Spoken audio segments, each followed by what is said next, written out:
Every character, location, or experience you've read about in my crime fiction novels holds a piece of reality. I'm Helen Taylor. Welcome to the story behind my stories, the video podcast where crime fiction meets my authentic experience.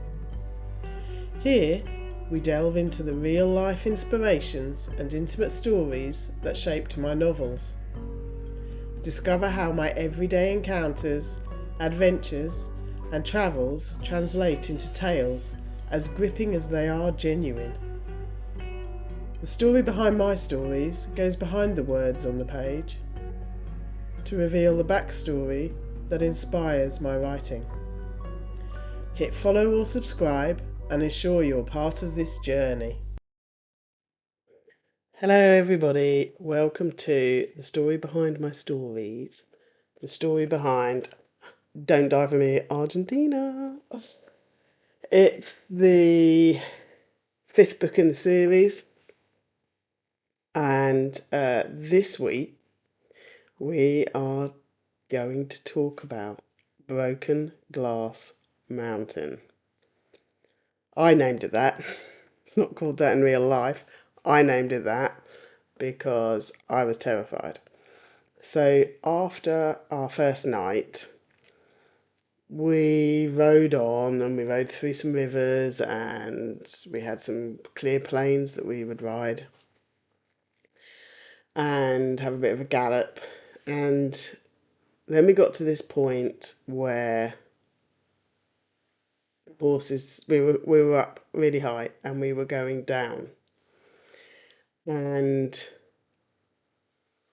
I was terrified, and the majority of why I was terrified was the sound. So there was lots of shifting slate, and the horse's shoes on that slate. The sound to me was like breaking glass, and it had that reaction. I don't get it, but the reaction, I get it from pulling cotton wool. Other people get it from nails down a blackboard. It was that sound for me. That's how it made me feel.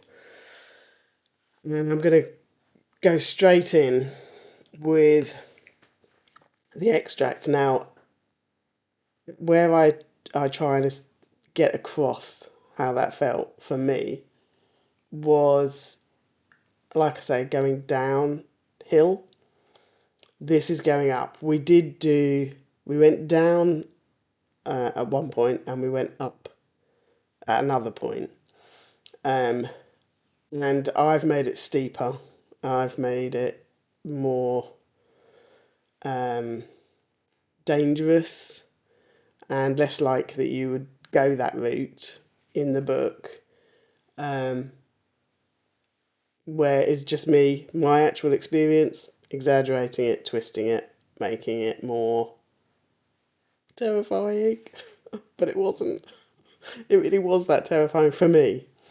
Because I think, as we've mentioned, a bit like Penny, I hadn't written for a long time. Penny hadn't written for 10 years, maybe. I hadn't written for 30. I was not as competent or confident as anyone else on the ride, and I was older, a lot older. Like me and James were a good 20 years older, probably, than most of the other people on the ride, if not more. And I,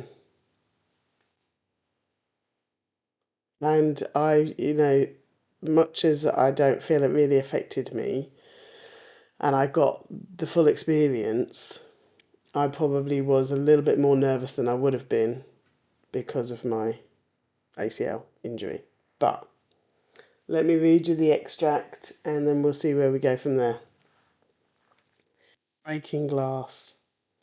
Every step felt like shards down her spine. The physiological reaction to the sound. The echo of metal horseshoes on rock. I'm already feeling that here now. Oh, it was that visceral. It really was for me. It wasn't just the crunch of the metal tap on the hardness. It was the sound of the moving shale beneath the slate, shifting as the metal slid across the smooth stone. The sound was just like breaking glass. You couldn't get away from it. She didn't know what it was about the noise that made her feel in perilous danger, but it scared the hell out of her. There was no respite, no opportunity to get away. You couldn't mute your hearing. You couldn't take your headphones off and stop listening. It was the only sound, with the occasional whimper or gasp from the other riders. All you could hear was the sound of breaking glass. Then a little bit later, they were all tired. They'd barely eaten since they started this morning. The sun was high in the sky, burning down. The horses were caked in dust and sweat. It was hard work for them, concentrating on where they were going all the time, even on the flat with boggy areas and giant tufts of grass. And a bit later, the direct route was closer to straight up the mountainside rather than the winding path, which gave an easier gradient. That path was a clear track on solid ground, a visual path you could see. If you had been standing miles away and looked at the mountainside, you could make out that path zigzagging from one side to the other all the way up. But they were not following that path. So they were going up one side straight up. No discernible path. There was no path. Just loose slate lying on loose slate, held in place by large rocks. Every step a horse took, the slate moved. Sometimes a few millimetres, creating that one crack of breaking glass.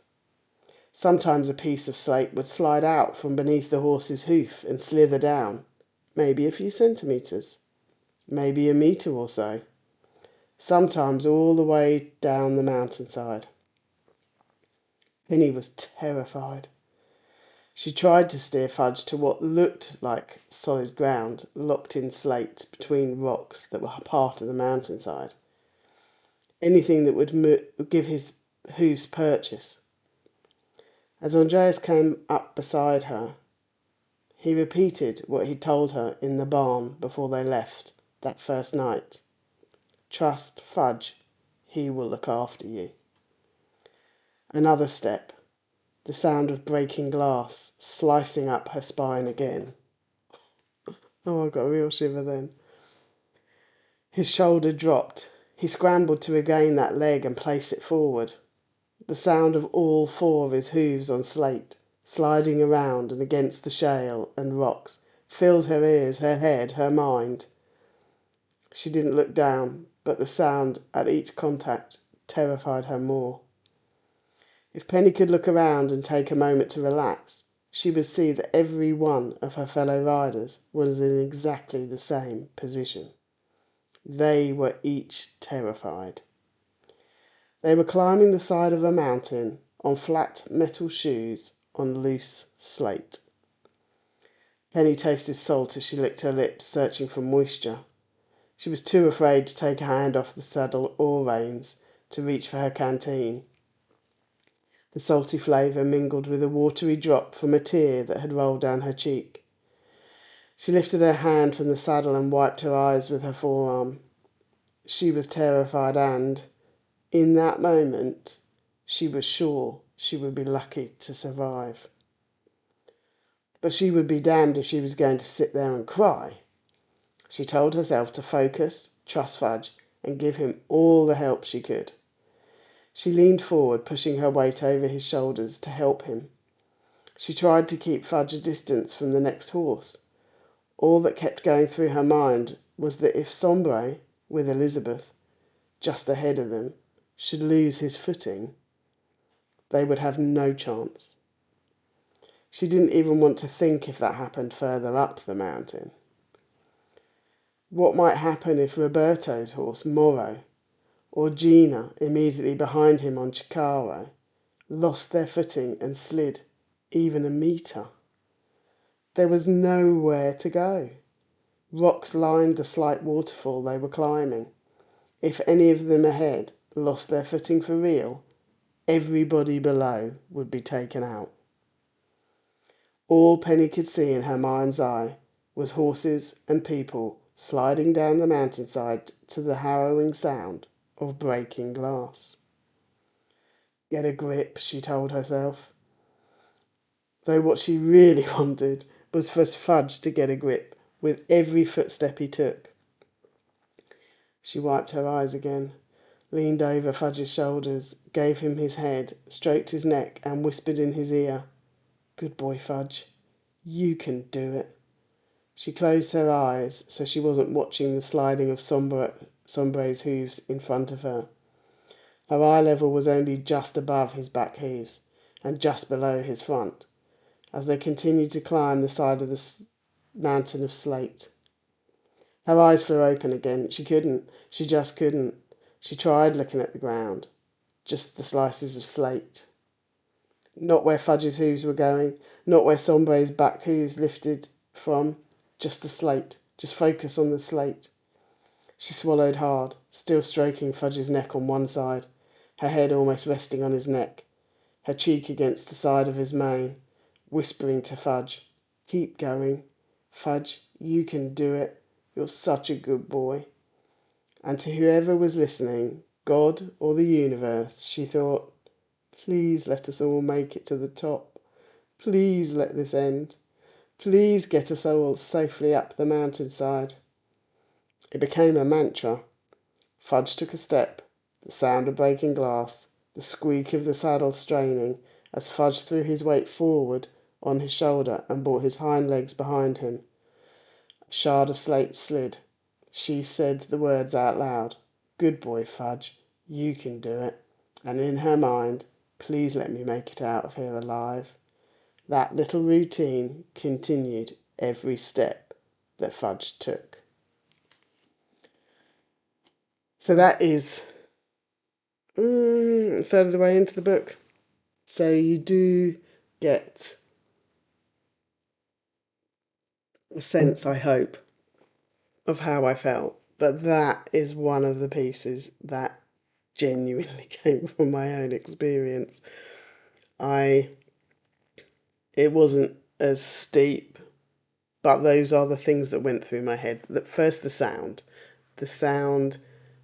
even just thinking about it and reading that repetition of that sound, I feel that in my back. It is the sound I will never, ever, ever forget. And that's just the sound. Forget that is you on a horse climbing a mountain of shifting slate. The sound did that to me, which probably just made it 10 times worse. But I had all those thoughts too. The whole, we're all trekking, all this was down a mountain initially and then up a mountain. And it wasn't steep as this. And it wasn't,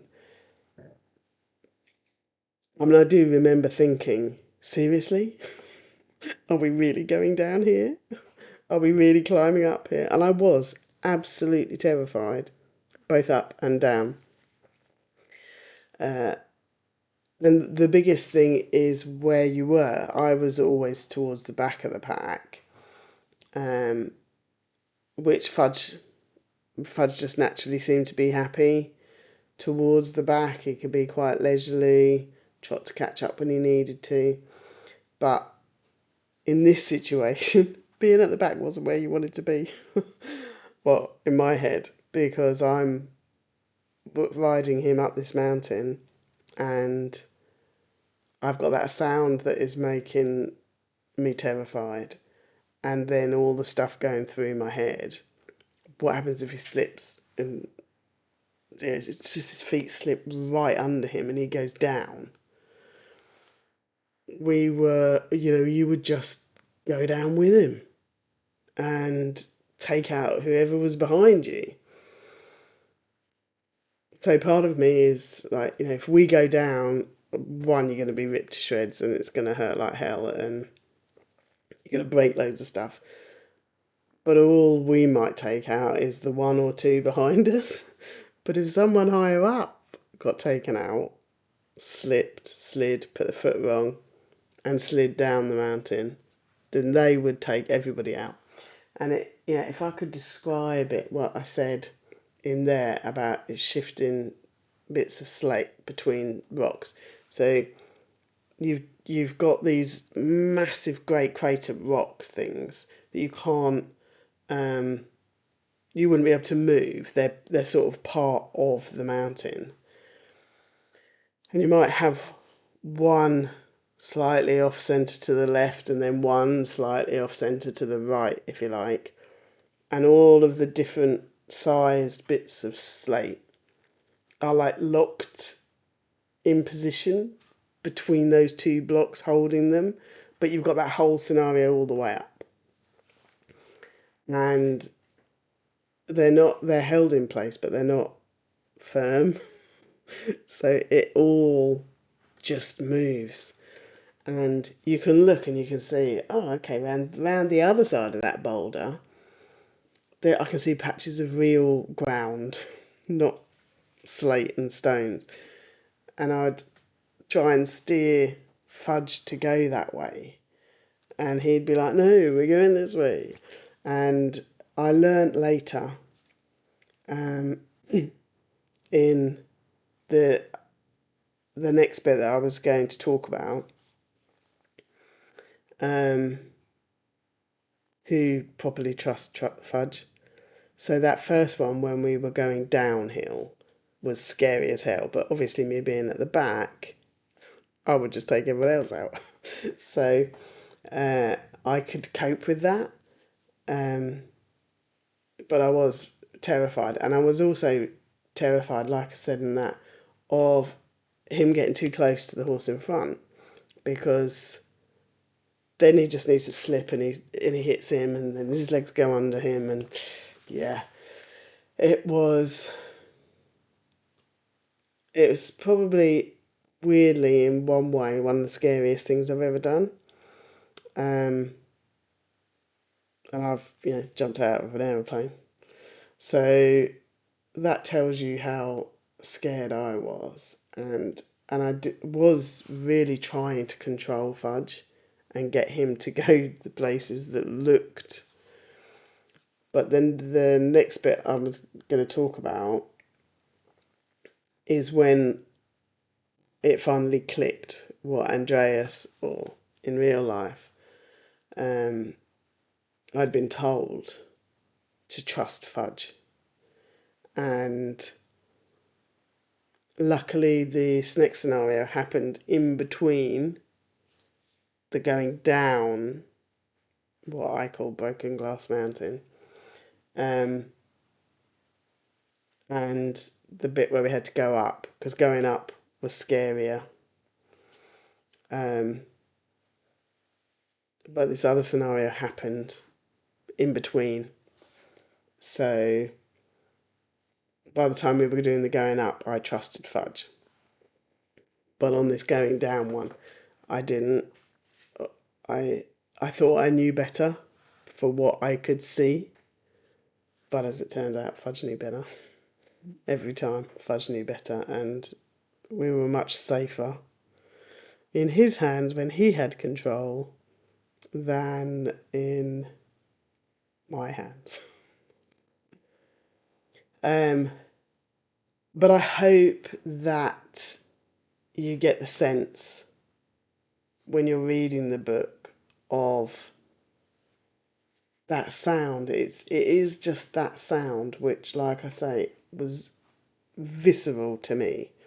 And then it's all of your head games of what happens if one of them slips. What happens if he slips and his hooves go from under him? What happens if his back legs go and he crashes down? What happens if I smash against one of these things?